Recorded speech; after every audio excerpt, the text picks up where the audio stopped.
Assalamu alaikum, my dear students. How are you? I hope you will be doing well at home. कल हमने जो हमारा lecture था first year का था वो उज़ीमंदियस का था।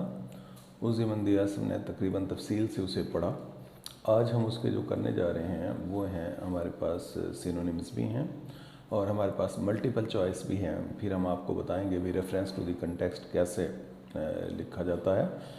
आपने ये सारी एक्टिविटीज़ मैट्रिक में की हैं लेकिन फ़र्स्ट ईयर लेवल पे इंटर लेवल पे ज़रा थोड़ा सा इससे मुख्तलिफ है। और आज हमारा जो लेक्चर होने जा रहा है वो है सिनोनिम्स का। इसमें हमने अल्फाज वही हैं, वर्ड्स वही हैं, हम उनको मुख्तलिफ रेफरेंसेस से यहाँ यूज़ किया है। आप इसको देखते जाइएगा और इसको ज़रा गौर से, फिर आपको ये इसका टेस्ट होगा, इसी में से ही आपका टेस्ट होगा क्योंकि आपको पहले बात बता दी गई है। देखिए ये उज़ीमंदियास है हमारे पास और इसमें है सबसे पहले एंटीक लैंड। एंटीक से मुराद एंशंट है, कदीम है, ओल्ड है, इनमें से यही दे सकता है वो एग्ज़ामिनर जो है। और इसमें दूसरी बात जो आपको बताना ज़रूरी थी वो ये है कि लास्ट 10 ईयर पेपर्स के जो जितने भी आज तक आए हैं बोर्ड्स में वो हमने इनको जनाब कलेक्ट किया है और इसमें से बहुत सारे क्वेश्चंस भी हैं जो हमने बोर्ड से कलेक्ट किए हैं। ये हमारे इदारे की काविश है, हम आपके लिए बहुत ज़्यादा लेटेस्ट किस्म की और अच्छी किस्म की मालूमात आपको प्रोवाइड करें। तो ये हमारे पास एंटीक है और एंटीक का मतलब जो होता है वो पुराना होता है। ये आपको कल भी बता दिया गया था। Trunkless, without torso, without head body, without main body जो होगा इसका वो आप जनाब इसको लगाएंगे विदाउट टार्सो। मैं सारे ऑल द 4 ऑप्शन से नहीं करता जाता क्योंकि फिर बहुत ज़्यादा देर हो जाएगी। यहाँ मैंने वो कर भी दिए हैं, इसे ज़रा प्रोमिनेंट कर दिया है ताकि आपको सीखने में आसानी लगे। उसके बाद शैटर्ड का मतलब रेज़ा रेज़ा, ब्रोकन टूटा हुआ, ठीक है ना, फ्रेगमेंटेड भी हो सकता है, सिपलेटेड भी हो सकता है। विजेज का मतलब चेहरा, फेस का मतलब चेहरा, कॉन्टिनेंस का मतलब चेहरा और बाज़ औक़ात लोग फैकेट भी कह देते हैं, वो भी चेहरे मोरे में यूज़ होता है।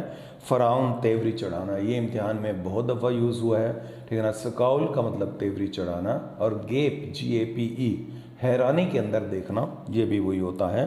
रिंकल्ड का मतलब होता है क्रीस्ड, फोल्डेड, तयशुदा। जैसे मैंने कल आपको बताया था कि अगर हमारे ऊपर वाले दांत निचले होंठ को पीस दें, ठीक है ना, उसके ऊपर दबाव दें तो एक सलवट बन जाती है और एक क्रीज बन जाती है, उसे रिंकल कहते हैं, उसे क्रिंकल भी कहते हैं। उसके बाद सनियर, सनियर का मतलब होता है स्कॉर्न होता है, कंटेम्प्ट होता है, हैट्रेड होता है, तंज उसके अंदर होता है। तो ये जनाब हमारे पास सनियर आपने याद रखना है। स्कॉर्न हो गया, कंटेम्प्ट हो गया। उसके बाद कोल्ड, कोल्ड का मतलब जैसे हमने आपको कल बताया था, इससे मुराद ना खुशगवार ठंडा नहीं है, ठीक है ना, बल्कि यहाँ इससे मुराद है क्रूअल हो गया, कैलस हो गया, रूथलेस हो गया, रिलेंटलेस हो गया, मर्सीलेस हो गया। इसके सारे सिनोनिम्स बार बार आते जाएंगे। स्कल्प्टर कहते हैं उस आदमी को जो संग तराश होता है, जो मुजस्मे बनाता है, मुजस्मा साज होता है। इनग्रेवर उसको कहते हैं और उसको कार्वर कहते हैं, उसको इंस्क्राइबर कहते हैं। ये बात आपके ज़रा जहन में होनी चाहिए। फिर उसके बाद आगे है जनाब पैशन, जज्बा, इसके अंदर जनाब इमोशंस, जज्बा। ये डी का ऑप्शन ज़रा नीचे दिया हुआ है, आपको नज़र आ रहा है तो आप इसे देखिएगा। इमोशंस हो गया। सर्वाइव का मतलब बचना, रहना, एग्जिस्ट होता है, विदस्टैंड होता है, लास्ट होता है, आएंगे ये बार बार इंशाअल्लाह ताला।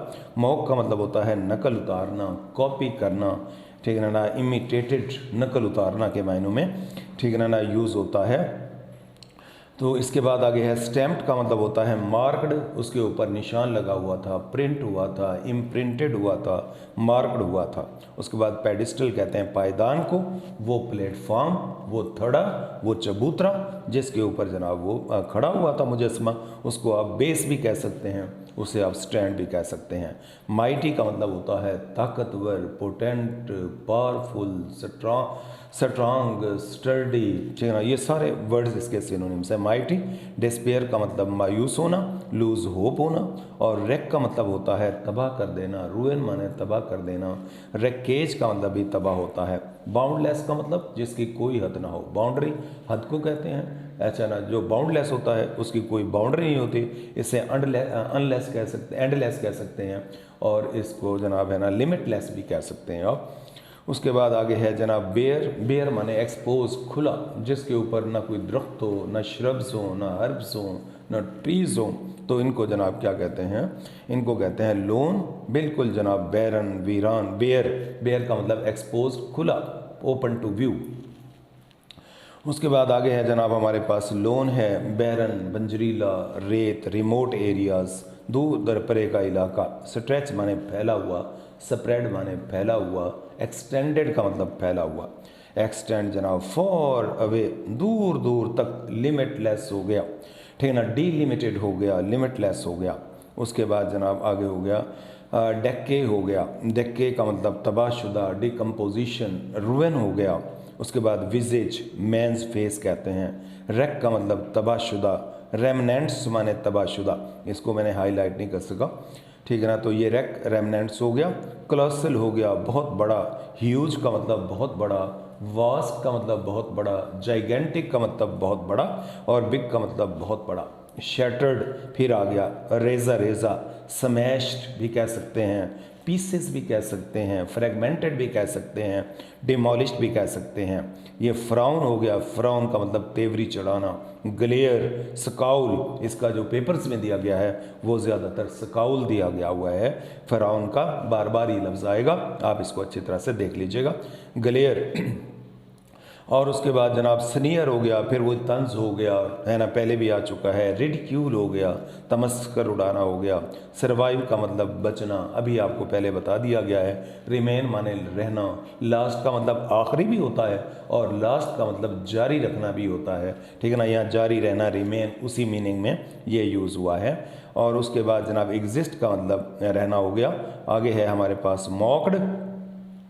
मॉक्ड को देखा, कॉपी बनाना, फॉर्ज ये बनाना, मॉक इमिटेट, नकल उतारना। शायद उसने यहाँ पर रिडिक्यूल के मायनों में इस्तेमाल भी कर किया है, लेकिन मॉक का मतलब है produce the, reproduce the same copy, ये बात आपके ज़रा जहन में हो। स्टैम्प का मतलब होता है मोहर जब्त करना, जैसे मोहर लगाकर ठप्पा लगाया जाता है, बिल्कुल ऐसे। एम्बॉस्ड हो गया, इम्प्रिंटेड हो गया। माइटी का मतलब पहले फिर आ गया हमारे पास, ताकतवर हो गया, पावरफुल हो गया, स्ट्रांग हो गया, स्टर्डी हो गया, ना, स्टाउट हो गया, ठीक है ना। तो ये हमारे पास स्ट्रांग, ताकतवर, पावरफुल के मायनों में यूज़ हुआ है। रेक का मतलब तबाहशुदा, रॉटन माने गला सड़ा, रूइन भी उसी मायनों में यूज़ हुआ है। आगे क्लासिल माने बहुत बड़ा, मैसिव माने बहुत बड़ा, ग्रेट माने बहुत बड़ा, और जाइगेंटिक का मतलब बहुत बड़ा, बिग का मतलब बहुत बड़ा। क्लासिल बहुत बड़ा, ये इम्तिहान में अक्सर आया हुआ है क्लासिल का, आप इसको अच्छी तरह से देख लीजिएगा ताकि फिर बाद में प्रॉब्लम ना हो। उसके बाद आगे है लोन। लोन का मतलब आइसोलेटेड, वीराना, तनाई, ठीक है ना, आप उजाड़, डेसोलेट। उसके बाद आगे है वास्ट। वास्ट का मतलब वैसे होता है, वसी भी होता है, और इससे मुराद डिस्टेंट भी होता है, लेकिन यहाँ इससे मुराद ह्यूज है, ग्रेट है, लार्ज है, बिग है, जैगेंटिक है, कोलोसल है, मेमथ है, बहुत सारे इसके वर्ड्स हैं। अच्छा, उसके बाद आगे ट्रंकलेस, जिसका जनाब कोई धड़ ना हो, विदाउट मेन बॉडी, विदाउट टार्सो। अब आपको याद हो गया, मेन बॉडी जो बड़ा सर से लेकर, धड़ से लेकर ऊपर तक का जितना सारा हिस्सा होता है, इसे टार्सो कहते हैं। आगे स्टैम्प्ड का मतलब वही प्रिंटेड हो गया। इंस्क्राइब्ड माने लिखना, खोद खोद कर किसी चीज़ को लिखना, इंस्क्राइब होता है। पेडिस्टल माने पायदान हो गया, जैसे आपको पहले बता दिया है। बेस इसको कहते हैं, स्टैंड इसको कहते हैं, फाउंडेशन इसको कहते हैं, प्लेटफॉर्म भी कहते हैं इसको। तो ये बात आपके ज़रा जहन में। वर्क माने काम नहीं है, क्योंकि जिसका मतलब काम होता है वो जनाब जो हम उसको प्लूरल नहीं बना सकते। ये वर्क का मतलब होता है कारनामे हो गया, उसके अचीवमेंट्स हो गया। ये हो गया डेस्पेयर माने मायूस होना, बी होपलेस, मायूस होना, डिजेक्टेड होना, मायूस होना, डिसअपॉइंटेड होना, डिस्पोंडेंसी मायूसी को कहते हैं। मैं चाहना बिसाइड माने करीब, ठीक है ना, और in addition, nothing in addition remain, कुछ भी बाकी नहीं है। कोलोसल फिर आ गया, ये मैसिव के मायने में यूज़ हुआ है। और रेक का मतलब होता है तबाहशुदा, ठीक है ना, यहाँ से फिर आप ज़रा देखिएगा, रूइंस का मतलब तबाहशुदा फिर आया हुआ है। एंटीक माने पुराना, ओल्ड हो गया, ओल्डन हो गया, एंशेंट हो गया, ऑफ हिस्टोरिक इम्पॉर्टेंस हो गया, ये बात ज़रा आप देखिएगा। अच्छा, संक माने धंसा हुआ, बीच में, आधा अंदर रेत के और आधा जनाब रेत के बाहर, इसको कंसील्ड, छुपा हुआ, हाफ बैरिड, दफन, शैटर्ड माने फिर रेजा रेजा, फ्रेगमेंटेड आ गया, मैंने आपको पहले भी बात बता दी है। उसके बाद विजेज का मतलब चेहरा, फेस का मतलब चेहरा, फैकेट का मतलब चेहरा, मेंस फेस माने चेहरा, कॉन्टिनेंस का मतलब चेहरा। ये बार बार मैं आपको सिर्फ इसलिए बता रहा हूँ ताकि ये बातें आपके जहन में प्रिंट हो जाए। अगर आप कंसंट्रेशन से बैठे हैं, कंसंट्रेशन के साथ आप ये लेक्चर सुन रहे हैं, तो इंशाल्लाह उठने से पहले आपका सारा जहन में सब प्रिंट हो जाएगा। लेकिन अगर आपका रवैया लेज़ी है, लथॉर्जिक है, डोपी और ड्रोजी और स्लगिश है, तो फिर ये आपको याद नहीं हो सकते। तो लिहाजा आपसे इल्तमास है आप अपनी दूसरी एक्टिविटी छोड़ दें, बातें छोड़ दें और इस लेक्चर को देखना शुरू कर दें। कोल्ड का मतलब जालमाना हो गया और हार्टलेस हो गया। मैंने आपको पहले बता दिया, यहाँ कोल्ड का मतलब होता है जालमाना, क्रूअल माने जालमाना, कैलस माने जालमाना, मर्सीलेस, रूथलेस, हर्टलेस, ठीक है ना, यहाँ पर लिखा हुआ है तो इसको ज़रा आप देखिएगा। कोल्ड माने हर्टलेस, ठीक है ना। कमांड का मतलब हुक्म, डायरेक्टिव हो गया, ठीक है ना, इसका मतलब डायरेक्टिव भी होता है, इंस्ट्रक्शन भी होता है। ये इंस्ट्रक्शन लिखा हुआ है, ठीक है ना, इसको बोर्ड नहीं हो सका ये। उसके बाद स्कल्प्टर, इसे संग तराश को कहते हैं। कार्वर, ये एक क्रेवर लिखा हुआ है, इसको आपने गौर से देखना है, ये क्रेवर है, क्रेवर नहीं, क्रेवर क्रेव से निकला है, इल्तमास करने वाला, आरजू करने वाला, ख्वाहिश करना, ये कार्वर है। पैशन का मतलब फीलिंग्स आ गया, इमोशंस हो गया, ये आपने पढ़ा है। सर्वाइव माने लास्ट, जारी रहना, फिर लास्ट माने आखिरी भी होता है, लेकिन यहाँ लास्ट माने जारी रहना, सर्वाइव करना, एग्जिस्ट करना, लास्ट करना। कोलोसल माने बहुत बड़ा, वेरी लार्ज का मतलब बहुत बड़ा। रेक माने तबाहशुदा, स्पॉइल माने तबाहशुदा। एंटीक पुराना, ऑफ हिस्टोरिक इम्पॉर्टेंस हो गया। उसके बाद जनाब ये ट्रंकलेस, ठीक है ना, without main part of the body, जिस्म के मेन हिस्से के बगैर हो गया। और उसके बाद रिंकल्ड माने झुर्रियों वाला, क्रीज्ड का मतलब झुर्रियों वाला। स्कल्प्टर माने संग तराश, वही जनाब क्या, स्कल्पचर मेकर जो मुजस्मा साज होता है, मुजस्मे बनाता है, ये उसका सी ऑप्शन है। सर्वाइव का मतलब जनाब बच जाना, रहना, और लिव का मतलब रहना, एग्जिस्ट का मतलब रहना, ठीक है ना। प्रेजेंट माने मौजूद होना, मॉक्ड माने नकल उतारना, मेड फन ऑफ भी होता है, और जनाब क्रिकेचर्ड भी होता है, इसको आप ज़रा देख लीजिएगा। अच्छा, पेडिस्टल माने प्लेटफॉर्म, कई दफ़ा देखिए अब आपका आ गया है, स्टैंड भी इसका आ गया, बेस भी इसका आ गया, फाउंडेशन भी इसका आ गया, प्लेटफॉर्म भी हो गया। देखें अगर बगैर मेहनत किए आपको सारी बातें याद होती जा रही हैं इंशाअल्लाह ताला, इसको आप ज़रा देखते जाइएगा। रेक माने तबाहशुदा, ठीक है ना, डैमेज्ड का मतलब तबाहशुदा। माइट माने माइटी माने पावरफुल हो गया, स्ट्रांग हो गया, स्टाउट हो गया, स्टडी हो गया, पावरफुल हो गया। उसके बाद जनाब आगे देखिएगा, डेस्पेयर मायूस होना, लूज स्पिरिट, लूज होप, ये इसके मायनों में आ गया। कोल्ड माने फिर जालमाना, क्रूअल भी हो गया और कैलस भी हो गया। लोन का मतलब फिर वही तन्हाई, डेसोलेट, वीराना हो गया। और लेवल माने स्मूथ, फ्लैट भी हो गया, लेवल का मतलब। कोलोसल का मतलब बहुत बड़ा, प्रोडिजियस माने बहुत बड़ा, ह्यूज माने बहुत बड़ा, लार्ज का मतलब बहुत बड़ा, जाइगेंटिक बहुत बड़ा। रेक माने तबाहशुदा, डिस्ट्रॉयड तबाहशुदा। बाउंडलेस माने जिसकी कोई हद ना हो, अनएंडिंग, लिमिटलेस, अनलिमिटेड हो गया, ठीक है ना। उसके बाद बेयर, अनकवर्ड, ठीक है ना, जिसके ऊपर कोई चीज़ ना उगी हुई हो, ना दरख्त हो, ना झाड़ियाँ, कुछ भी हो, सिर्फ रेत ही रेत हो, वीराना ही वीराना हो। विजेज का मतलब चेहरा, कॉन्टिनेंस का मतलब चेहरा, इसका बी ऑप्शन है, इसको हाईलाइट नहीं किया जा सका, इसको ज़रा देखिएगा। हाफ संक माने नीम दफन हो गया। और उसके बाद जनाब है ना, हाफ बेरीड हो गया। Lip means the fleshy part, अच्छा ना, मेकिंग माउथ, ऊपर वाला हिस्सा होंठ हो गया। सनियर माने कंटेम्प्ट हो गया, तंज हो गया। कोल्ड माने हार्श भी, बारबेरिक भी हो सकता है, बारबेरिक भी हो सकता है। कमांड का मतलब हुक्म, और ऑर्डर का मतलब हुक्म, डायरेक्टिव का मतलब हुक्म, डेक्री का मतलब हुक्म होगा, ये ज़रा देख लीजिएगा। उसके बाद स्कल्प्टर, संग तराश, वन हु स्कल्प्ट्स, वो जो संग को तराश तराश कर पत्थरों को मूर्तियां बनाता है। पैशन का मतलब आउटब्रेक, इमोशंस, फीलिंग्स, इसके तीन आपको याद होने चाहिए। वेल रेड, ये वेल वो बीच वाले अल्फाज जो है ना वो मैंने स्किप कर दिए हैं ताकि जनाब वेल रेड अच्छी तरह से जानता था, न्यू वेल अच्छी तरह से जानता था। येट माने अभी तक, इवन नाउ अभी तक, इवन यहाँ है, नाउ यहाँ पर लिखा हुआ है, इसको आप ज़रा देख लीजिएगा। सर्वाइव माने रहना, विद स्टैंड माने रहना, एग्जिस्ट माने रहना, लिव का मतलब रहना, प्रेजेंट माने रहना, स्टैम्प्ड माने इम्प्रिंटेड छपा हुआ, सी ऑप्शन इसका है। मॉक तंज करना, रिडिक्यूल्ड मजाक उड़ाना हो गया। और फेड माने भरा हुआ, ठीक है ना। फील्ड का मतलब यहाँ भरा हुआ, फील्ड का मतलब भरा हुआ है ना। पेडिस्टल पायदान हो गया। हमारे पास स्टैंड हो गया, स्टैंड को ज़रा देख लीजिएगा, स्टैंड हो गया, हमारे पास फाउंडेशन हो गया, हमारे पास प्लेटफॉर्म हो गया, ये सारी चीज़ें हमने इसमें दे दी हैं। ये दरअसल जो है, कल भी मैंने आपको बताया था कि ये पुराने ज़माने का वर्ड है, ये आम तौर पर पोइट्री में यूज़ होता है और ये जमा है किसकी, दाऊ की। दाऊ माने तू, दाई माने तेरा। जिस तरह आज हम मॉडर्न लैंग्वेज में कहते हैं यू माने तुम, यू सिंगल के लिए भी यूज़ करते हैं और प्लूरल के लिए भी यूज़ करते हैं। ये से मुराद ये है बहुत सारे लोग, यानी यू बहुत से के मानों में यूज़ हुआ है ये।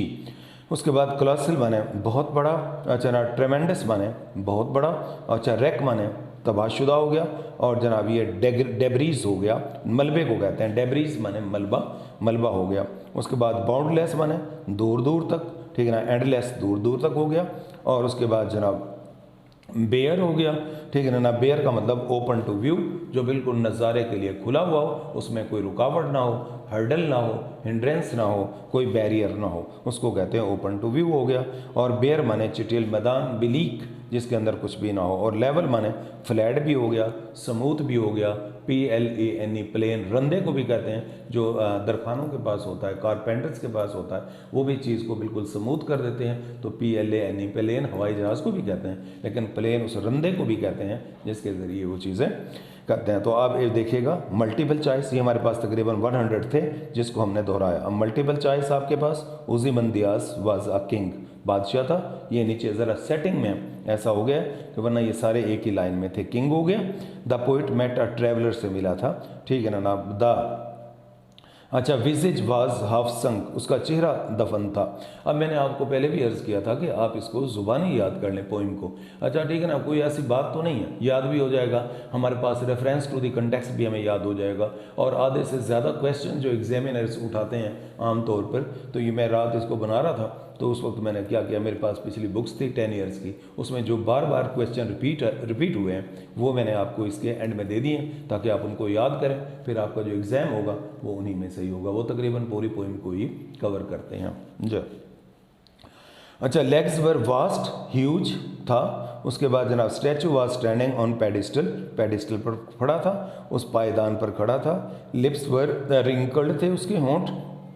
और उज़िमंदियास जो कंपोज की गई है वो जनाब किसने की है, पर्सी बायशे शैले ने। ये ज़रा नीचे लिखा हुआ है, ये ग्रीन कलर के अंदर आपको नज़र आ रहा होगा। और जहाँ stretch far away Sands, sand माने रेत और सैंड्स माने रेत के मैदान, प्लेन्स ऑफ सैंड, रेत के मैदान फैले हुए हैं, ठीक है ना। उसके बाद आगे अदर किंग्स वुड डेस्पेयर, मायूस होंगे, ठीक है ना, वुड बी डेस्पेयर्ड, मायूस होंगे, ठीक है ना। तो उसके बाद लुक ऑन माई वर्क्स, फिर कारनामे हो गया, ये वर्क्स नीचे खड़ा हुआ है, इसको आप ज़रा देखिएगा। अच्छा the words were written on the pedestal पर लिखे हुए थे, ठीक है ना। उसके बाद द लेग्स वर ट्रंकलेस थी, और उसके बाद जनाब the legs were made of stone थी।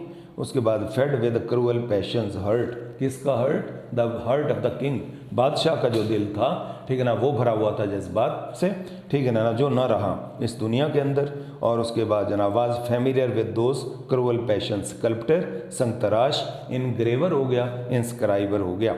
उसके बाद the traveller was coming from Egypt, और वो मिस्र से आ रहा था, ठीक है ना। इजिप्ट एशियंट, और मिस्र की जो सरजमीन है उसको एशियंट कहते हैं, कदीम कहते हैं, तो यहाँ इससे मुराद इजिप्ट हो गया। The land from where the traveller was coming was antique थी। उसके बाद the wreck of the statue was colossal, बहुत बड़ा था। और उसके बाद जनाब द ट्रैवलर सा क्या देखा था उन्होंने, स्टैचू देखा था, इसमें स्नेक लिखा हुआ है, कैमल लिखा हुआ है, वर्ड स्टैचू लिखा हुआ है। उसके बाद the visage of the Ozymandias showed wrinkled lip, ठीक है ना। उसके बाद आगे है the stand was stretch far away, दूर दूर तक फैला हुआ था। The passions of the cruelty were stamped, वो जनाब स्टैम्प थे। उज़िमंदियास बिलोंग टू इजिप्ट से ताल्लुक़ रखता था, ठीक है ना। ये बात आप ज़रा देख लीजिएगा। अब ये हमारे पास हो गया तकरीबन हमारे पास 2 मार्क्स का है ना क्वेश्चन आता है किसके अंदर, पेपर के अंदर। वो बाज़ जो भावलपुर लाहौर बोर्ड के लोग हैं वो ज़्यादातर पोइट्री में से और प्ले में से सिनोनिम्स देखते हैं। उन्हें पता होता है कि स्टूडेंट इनको ज़्यादा याद नहीं करता, वो तो फर्स्ट बुक को याद करता है, लिहाजा हमें इसको अच्छी तरह से अज़बर करना है। इस बात को मद्देनज़र रखते हुए हमने आपके लिए इतने सारे ये सारे सिनोनिम्स भी और मल्टीपल चॉइस के भी जो हमने आपसे शेयर किए हैं। फिर भी आप जब आपके पास पेपर आएगा आप इसको देखेंगे कि ये बिल्कुल जनाब अच्छा, इसमें आप देखिएगा रेफरेंस लिखा हुआ है। अच्छा, रेफरेंस में जनाब है ना, इसके 2 मार्क्स होते हैं। एक मार्क जनाब, एक नंबर वो देते हैं जनाब किसका, पोइट का देते हैं, और दूसरा नंबर जनाब उसका पोएम का देते हैं। ठीक है ना। ये लिखा हुआ है दीज थॉट प्रोवोकिंग लाइन्स, ये फिक्र अंगेज, दीज डायडेक्टिक, ये भी डायडेक्टिक भी आप कह सकते हैं, और नासिहाना पोएम है, नसीहत करने वाली है कि बंदे जनाब पेल फॉर पावर के पीछे ना भागे। तो दीज थॉट प्रोवोकिंग का मतलब होता है फिक्र अंगेज, फिक्र को उभारने वाली चीज़ें। या अगर आप वैसे भी लिख दें दीज लाइन्स है बिन टेकन, ऐसे कोई फ़र्क नहीं पड़ता, इससे आपको नंबर पूरे मिल जाएंगे। लेकिन आपने एक अच्छा इंप्रेशन जो है वो छोड़ना है किस पर, एग्जामिनर पर, उसे पता चले कि बच्चा लर्नड है, बच्चा वेल वर्स्ड है, अपने सब्जेक्ट पर जनाब ये कमांड रखता है। These thought provoking lines have been gleaned, gleaned का मतलब होता है चुनना, वहाँ से पिक करना, गैदर करना, इकट्ठा करना, ग्लीन। अगर आप ये लिख देंगे ये बहुत अच्छा है। अगर आप सिंपली भी लिख देते हैं these lines have been taken from the poem Ozymandias, ठीक है ना, compose by Percy Bysshe Shelley, तो कोई ऐसी फ़र्क वाली बात नहीं थी। लेकिन जो मेरा अच्छा स्टूडेंट है वो इसको ज़रूर देखेगा। ग्लीन्ड बाय द पोएम, अच्छा, फ्राम द पोएम ओज़िमंदियास वर्सीफाइड, जिसको शायरी उसमें ढाला है अल्फाज में, पर्सी बाशे शैले ने। इसमें आपको 2 मार्क्स मिल जाएंगे। इसको अपने गौर से देखना है। अगर आपको पोएम याद है आपको रेफरेंस आ जाएंगे, अगर आपको कोई पोएम याद है ज़ुबानी तो आपको फिर जनाब इसके जो है ना क्वेश्चन आंसर याद हो जाएंगे। इस तरह से आपको बहुत सारी बातें याद हो जाएंगी। उसके बाद आगे है कंटेक्स्ट। कंटेक्स्ट में आप लिख देना कि दीज आर द, अगर आपकी जो पहली लाइन है वो देगा, स्टार्ट वाली लेगा, ठीक है ना, आई मेट ए ट्रैवलर वाली, तो आप लिखेंगे these are the very opening lines, these are the very opening lines of the poem, hence they have no context. However after these line the poet tells us such and such things, वो लिखेंगे। अगर वो ले आखिरी वाली line है तो फिर आप लिख देंगे these are the ending lines of the stanza of the poem. ये स्टैंजा लिखा हुआ है, ये गलत लिखोगे, और ये है ना पोएम आएगा, ये उसकी आखिरी लाइनें हैं। आफ्टर दीज लाइन्स, अगर शुरू वाली आए तो फिर आफ्टर दीज लाइन लगाएंगे, और अगर आ जाए ये आखिर वाली लास्ट वाली लाइन्स तो दीज, अच्छा, before these line the poet tells अस। मैंने इसको एक्सप्लेन नहीं किया, सिर्फ इसलिए मैंने आपको बता दिया कि इसको आपने आगाज, इसके क्योंकि 2 मार्क्स होते हैं, इस पर ज़्यादा वो करने की ज़रूरत नहीं है। आप 1, 1.5, 2 सफ़े पे लिख देंगे तो वो जितना भी अच्छा होगा तो आपको 2 मार्क्स इसमें से दे देगा। अगर चलें जितना भी क्रूअल कैलस एग्जामिनर स्ट्रिक्ट होगा वो आपको 1 नंबर इसमें ज़रूर दे देगा, और 5 मार्क्स में से 4 मार्क्स आना कोई इतना बुरा नहीं होता।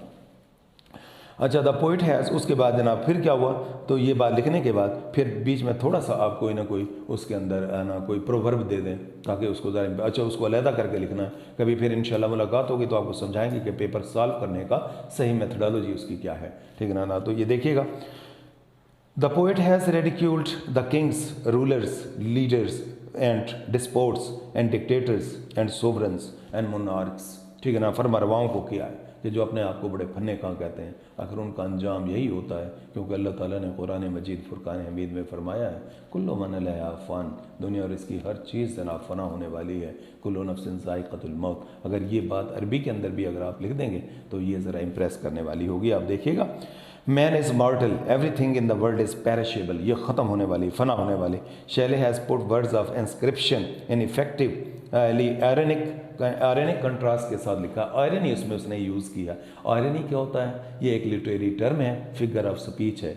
इसका मतलब ये होता है to say something else to mean its reverse, to say something else, कहना कुछ मतलब उसका उलट देना। फर्ज कि आप गिलास पानी का भर के लेके आ रहे हैं अपने वालिद के लिए, वालदा के लिए, अगर टूट जाए तो आपके वालिद साहब कहेंगे पुत्र हुन चंगा किया ही, ठीक है ना, वो चंगा नहीं किया होता लेकिन उसकी उलट मतलब लेते हैं, दैट्स कॉल्ड आयरनी। इसको आप देख लीजिएगा। इसके आखिर में मैंने ये क्वेश्चन देखे हैं आपके पास, जब ये स्क्रीन पे होगा आप इन क्वेश्चंस को अच्छी तरह से देखिएगा। ये 10 ईयर्स पेपर्स में से हमने लिए हैं और बार बार इसी में से आते हैं। अच्छा, इसमें ये नहीं कि सिर्फ इतने क्वेश्चंस आए हैं, और एक क्वेश्चन को उन्होंने 20वीं दफ़ा इसको उन्होंने रिपीट किया है, ठीक है ना। What was written on the pedestal पर क्या लिखा हुआ था, अच्छा, what did the traveller see, ये क्या लिखा हुआ, ये तो सारी बातें जनाब जो है ये जनाब उसने बार बार ये क्वेश्चन दिए हैं। इसको देखिएगा इंशाअल्लाह ताला। कल जब हमारा नेक्स्ट लेक्चर होगा हम फिर अपना करेक्ट यूज़ ऑफ वर्ब वहाँ से शुरू करेंगे। तब तक के लिए अल्लाह हाफिज़, अस्सलामु अलैकुम।